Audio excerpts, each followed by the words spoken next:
B itu kan B sama E, ya kan? Kalau B-nya doang kan, gitu kan? Nah, yang masangin itu loh, yang masangin B itu harus sama E. B, itu siapa? Terus kenapa?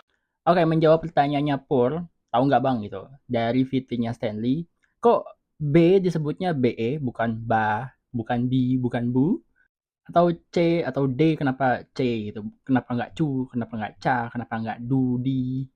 Jadi sebenarnya sejarahnya panjang dan jawabannya juga panjang, tapi gua akan singkat. Kenapa kita sebut B dalam bahasa Indonesia itu B? Karena ini berasal dari Mesir. Jadi dulu di Mesir menggunakan bahasa hieroglif atau bahasa gambar. Satu gambar mendefinisikan satu objek atau benda. Nah, hieroglif buat rumah adalah ini, atau disebut sebagai bed. Dan sebutan bed untuk rumah ini diturunkan ke bahasa-bahasa turunan Semitik. Salah satunya adalah Hebrew, bahasa Yahudi ya, terus bahasa Arab, bait kan, bait itu artinya rumah, terus bahasa Phoenician, Phoenician atau Fenisia, itu rumah di bahasa Fenisia adalah bed. Di sini kita fokus ke bahasa Fenisia. Di bahasa Fenisia ada metode yang namanya akrofonik, menggunakan kata benda untuk menyebut satu huruf. Nah, bangsa Fenisia kemudian menyebut B, ya huruf B yang berasal dari bed, rumah yang diadopsi dari hieroglif bangsa Mesir.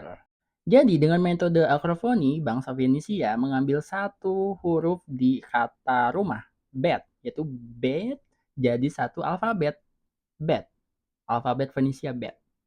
Lalu abjad bed ini yang dari bahasa Fenisia diadopsi ke bahasa Latin, jadi alfabet B, ya penyebutannya tetap B. Lalu dari bahasa Latin diturunkan lagi dan diadopsi ke turunan bahasa-bahasa Jermanik. Salah satu turunan bahasa Jermanik adalah Belanda, bahasa Belanda. Nah, orang Belanda menyebut B, alfabet B, tetap B, bukan B kayak di bahasa Inggris, tapi tetap B. Lalu kemudian bangsa Belanda menjajah Indonesia. Dan kebetulan di Indonesia waktu itu ada lingua franca, yaitu bahasa Melayu pasar, yang tadinya kan pakai bahasa Arab gundul ya, abjadnya. Kemudian dijadikan menggunakan bahasa alfabet ketika jadi bahasa Indonesia. Jadi penyebutannya turun dari bangsa Belanda ke bahasa Indonesia, tetap B. Jadi, kenapa kita nyebut BE? Ya orang Indonesia nyebut dalam bahasa Indonesia B itu B, ya karena memang berasal dari jauh ke bangsa Fenisia nyebut rumah, bed, ya dari kata rumah, yang akarnya berasal dari hieroglif ini, hieroglif rumah dalam bahasa Mesir, bed. Nah, itu baru satu huruf, B.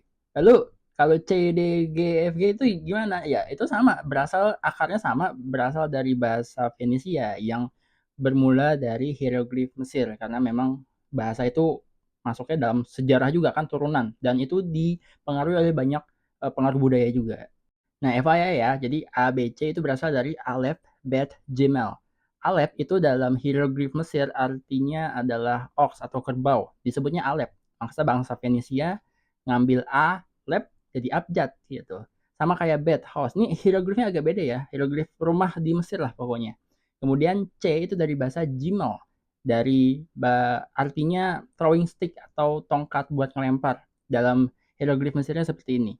Makanya itu juga diturunin ke bahasa Arab Jim kan. Gmail, Jim. Kemudian ke bangsa Fenisia jadi Gmail.